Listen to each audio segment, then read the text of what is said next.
Fala galera, aqui é o Gabriel e hoje é dia de Universo Absoluto aqui no canal. No vídeo de hoje vamos falar de duas HQs que saíram essa semana, do Arqueiro Verde e do Flash Absoluto. Em especial do Arqueiro Verde porque essa tá muito boa. Chegamos à edição número 4 do Arqueiro Verde e tivemos revelações bombásticas envolvendo Oliver Queen. E a outra história que vamos contar aqui no canal é do Flash Absoluto número 18, com o surgimento de, entre aspas, um outro velocista, o Hunter Solomon. E pessoal, fazer esse tipo de vídeo no dia seguinte que a HQ sai dá realmente muito trabalho. Então se der aí para deixar o Flash Like e o Arqueiro Comentário, isso daqui ajuda demais aqui o canal. Muito obrigado e agora sim, bora pra história.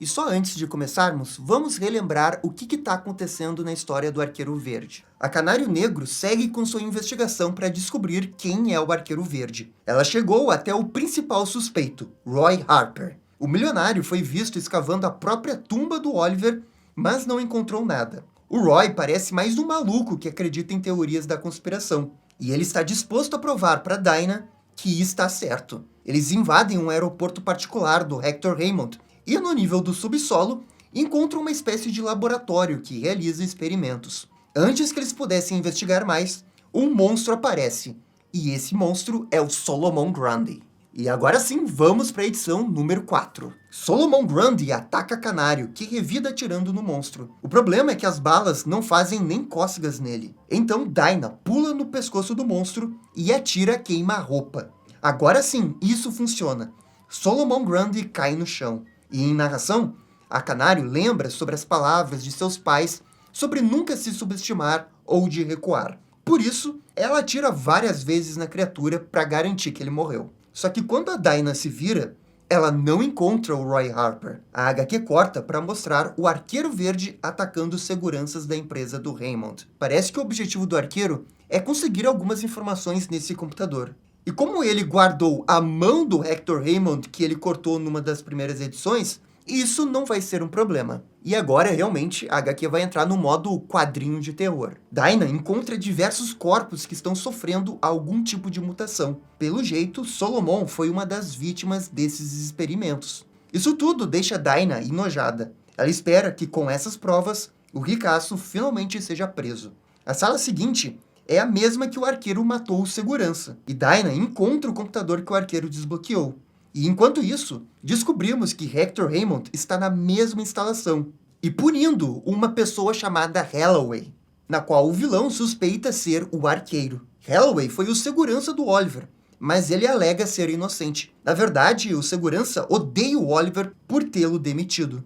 O vilão também está acompanhado de um novo personagem, o Dr. Iker. Esse é o médico responsável pela pesquisa do rejuvenescimento, que no caso envolve aquela substância chamada Miraculo. E olha só que coincidência, esse Dr. Iker é o nome de um vilão do Homem-Hora. E essa substância chamada Miraculo é a substância que dá os poderes para o Homem-Hora no universo principal. Quem diria que a gente teria tanta referência de Homem-Hora, né? O Raymond agora tem o seu próprio Dr. Moreau e deu a ele uma ilha para realizar experimentos. O cientista do mal já prepara um experimento no próprio Holloway, e o coitado logo vê o seu corpo transmutar e criar vários braços. Então, pelo jeito, é isso que está acontecendo. O Hector está pagando um cientista para desenvolver uma droga do rejuvenescimento. Só que para conseguir realmente essa droga, o tal do cientista tem que fazer altas experiências perigosas e ilegais. Raymond provoca Holloway e não percebe que Dinah está chegando por trás sorrateiramente. Ela o rende e aponta a arma para sua cabeça. A Dinah acha que tem tudo o que é preciso para finalmente prender Raymond. A Canário também rapidamente deduz o que está acontecendo ali. Aquela tal da ilha era para pesquisar sobre o Miraculo.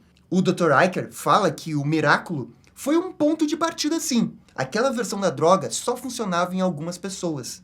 E é nisso que ele revela que Oliver Queen se encaixava nos critérios de seleção.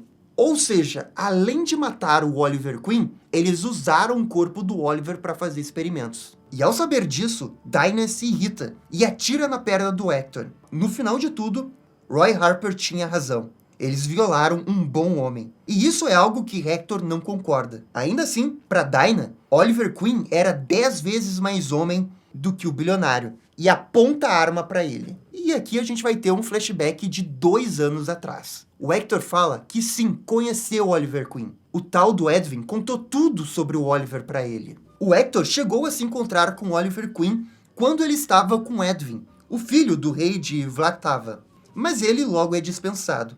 Nesse momento, Edwin está numa reunião com Oliver. O problema é que o próprio Oliver está meio distante, por conta de um vídeo que estava circulando na internet sobre ele. Era um vídeo que o Oliver dava um soco no Jubal. O Oliver se queixa pro Edwin que todo aquele episódio envolvendo o Jubal acabou prejudicando a imagem da sua empresa e a dele também, embora ele fosse completamente inocente. O Oliver até diz que apoiou 100% uma investigação sobre o Jubal, e até doou dinheiro para várias organizações envolvendo abuso. Mas tudo que o Oliver fazia não mudava nada. As pessoas simplesmente não confiavam mais nele. A sua reputação foi jogada ao lixo. E tudo por causa do tal Jubal. O Edwin comenta como que as opiniões das pessoas realmente não importam.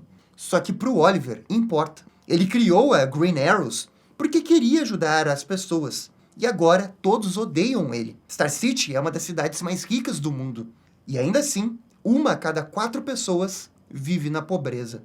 Suas doações de dinheiro não mudaram nada. E Edwin fala que as pessoas sempre têm um bode expiatório para atacar seus medos e frustrações. Atualmente, o bode expiatório é atacar pessoas ricas. Ele cita que a história está repleta de instâncias em que as elites forçaram a sociedade a evoluir. Talvez seja por isso que eles têm o que tanto têm, para ajudar o mundo. O país inteiro do Edwin foi forjado nessa filosofia. E por isso, ultimamente, a sua família vem comprando ações de empresas de notícia e de mídia dos Estados Unidos para que possam também ajudar a América. O Oliver adoraria fazer alguma coisa também, mas lembra que sua reputação está no lixo. E é aí que ele se engana. Edwin vê grande potencial no Oliver, mas quer saber se ele realmente quer ajudar. E isso faz o Oliver confessar que acha que daria um bom prefeito. E Edwin ri dessa ideia. Não porque ele acha uma ideia ruim, mas porque ele acha que Oliver poderia ser presidente. Lembrando que o Oliver já foi prefeito de Star City no universo principal. E com isso, voltamos para o presente. Raymond garante que nunca quis que Oliver morresse. Ele é um dos nossos, diz o bilionário. Raymond até diz que queria ajudá-lo, e pode provar, levando a Dinah até ele. Hector comenta que Solomon foi um teste inicial das experiências de Iker. Só que com Oliver, a experiência foi diferente, mais avançada.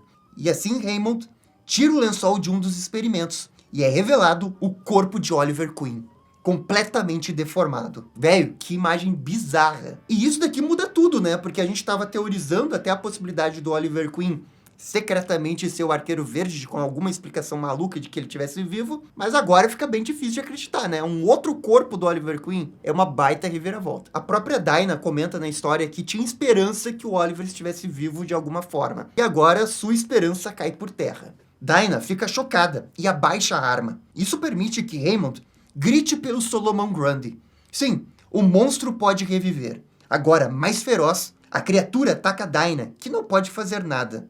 Quando tudo parecia perdido, o monstro é acertado por 2 flechas.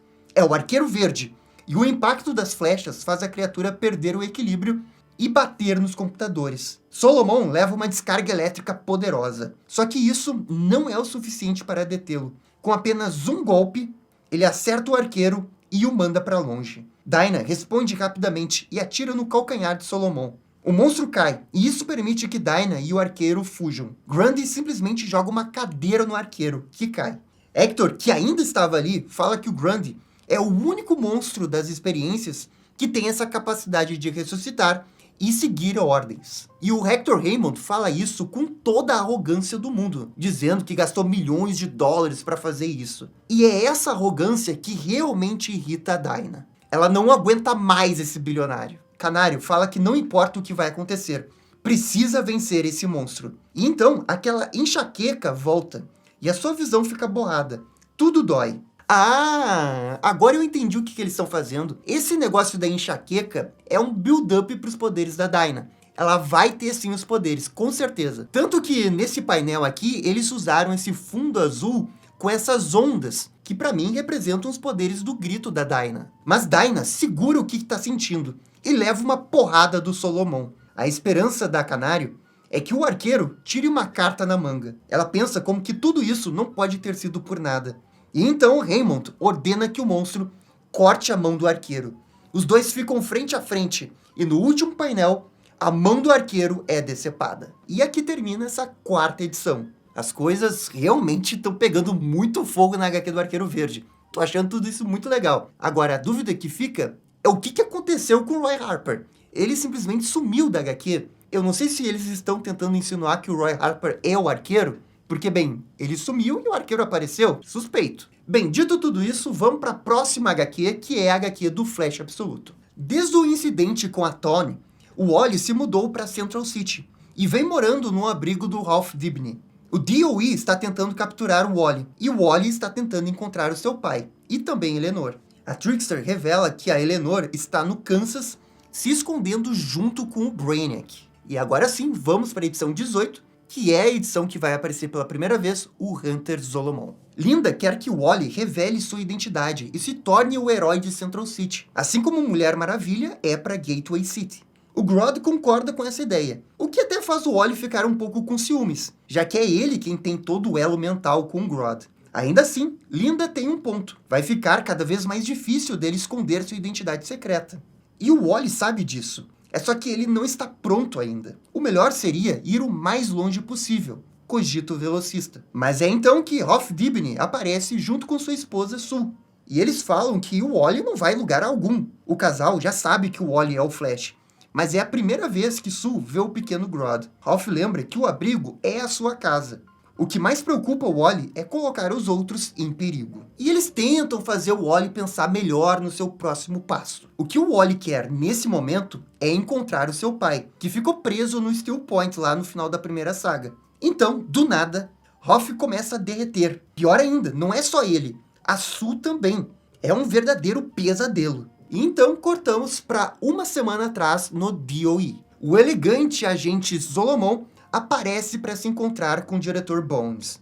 Zolomon é um trovador e tenta até dar em cima da recepcionista.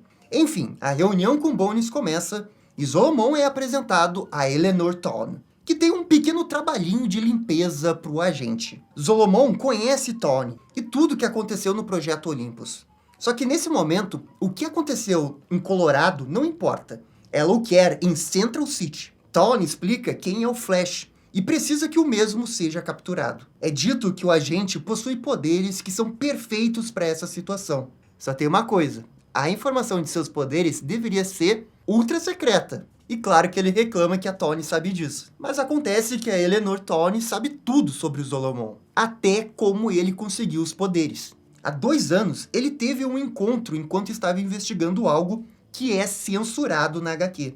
Isso dividiu sua consciência, o que permitiu que ele projetasse seu corpo e mente para o futuro e para o passado. Na prática, é como se ele tivesse super velocidade, mas tecnicamente não é super velocidade. E é exatamente por isso que ele é o candidato perfeito para capturar o Wally. Zolomon não gosta muito de trabalhar com a Tawne, quanto menos capturar um adolescente. Mas ele não tem escolha. Tawne é quem dá as ordens pro Bones.